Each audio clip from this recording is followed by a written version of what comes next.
I was having a number of respiratory problems. I kept getting mild pneumonia, bronchitis, and wheezing. Even though I was pretty fit, I was working out all the time. I just kept having all these breathing problems. So I went to this class where they were doing this vigorous pranayama, which is this really intense breathing technique. And I sweated through my socks, and there were sweat blotches on my jeans. My hair was sopping wet after about 10 minutes of just sitting in a chilly room, cross legged, and breathing. And I thought, wow, this was a very interesting experience. So I asked my doctor, I said, what happened?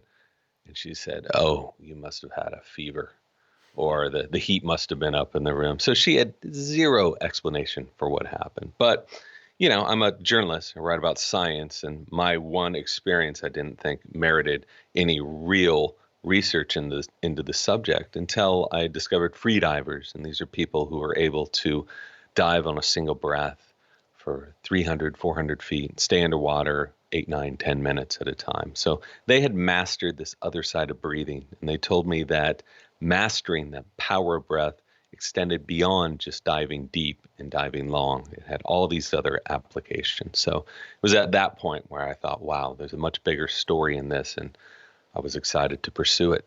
Is circulation one of the ways that if you get the breath right, and one of the things that you investigated, you can really make a difference? Absolutely.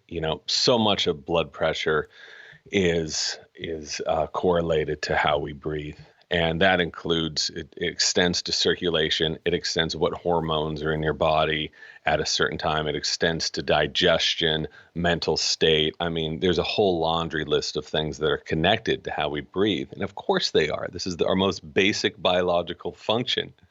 So, but what I found was even in medical communities, people are just concerned that they're breathing. If they're breathing, that's great. They're alive. If they're not breathing, that's a serious problem. We need to get them breathing again.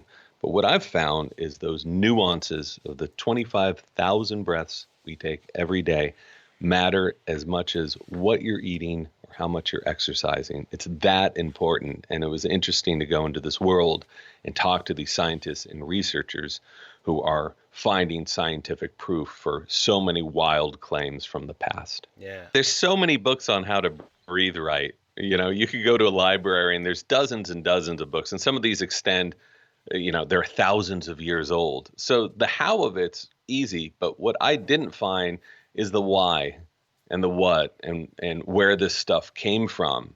And, someone's personal experience is okay, but I have no interest in writing a spiritual memoir. I wanted to understand this from the inside so that other people reading the book could also understand what was happening to their own bodies.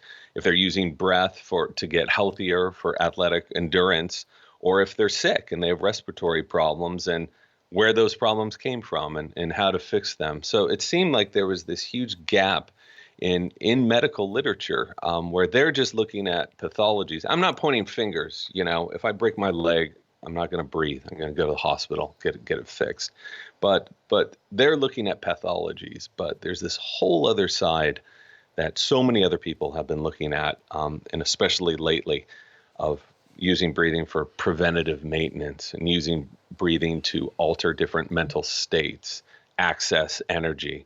And that's where I found this to be very, very interesting.